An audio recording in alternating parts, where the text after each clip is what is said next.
Бүгінгі менің тақырыбым ол жылыту әдістері және оның шығындары. Жылыту әдістері жалпы санағанмен менде шығындарды орташа бір үйдің ауданы 100 квадрат метр деп алдым. Сонымен санаған кезде әдістерден бізде үшеу. Ол біріншісі электрлік, екіншісі газ, үшіншісі көмірмен. Жалпы әр әдістің бағасын санасақ, электрлік жылыту жүйесінде бір сағатына 14 теңге 1 киловаттқа кетеді. Газбен жылыту жүйесінде 45 теңгеге 1 метр куб газ сатып алынады. Ал көмірде 1 тоннасы 25 мың теңге болады.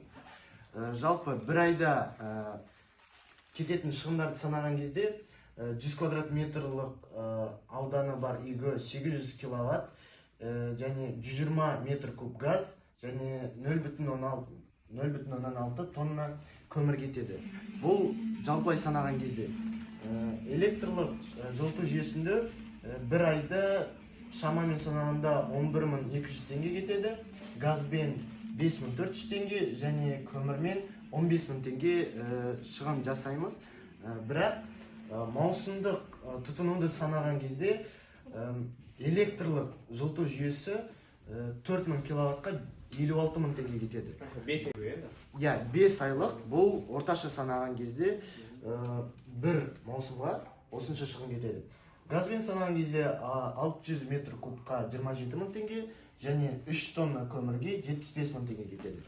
Бірақ айта кетерлік, әр әдісте өзінің бір шығындары және кемшіліктері бар. Мысалы, электрлік жылыту жүйесін орнатудың өзі 50.000 теңгеден басталып, одан кем емес артық суммаға шығып кетуі мүмкін. Және газ жылыту жүйесін орнату үшін біріншіден бізде газ құбыры болу керек.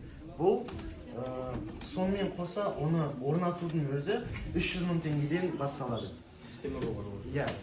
Газбен жылыту жүйесінің өзі тиімді болғанмен, оған газ құбыры мен оны орнату өте қымбат болып шығады.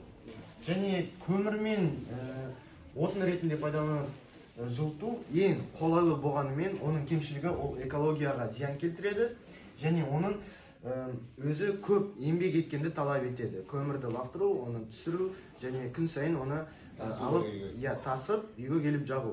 Оның барлығы еңбек болып табылады. Бірақ бұлай орташа барлық шығындарды есептеп қарасақ, ақша жағынан көмір тиімдірек болып табылады. Бірақ егер газ құбыры болса, ең тиімдісі бұл газ болады. Өйткені газ құбыры арқылы ешқандай еңбек етіп керек жоқ. Оны орнатқан қымбат болса да, ол экологиялық таза және ешқандай артық шығындар жоқ.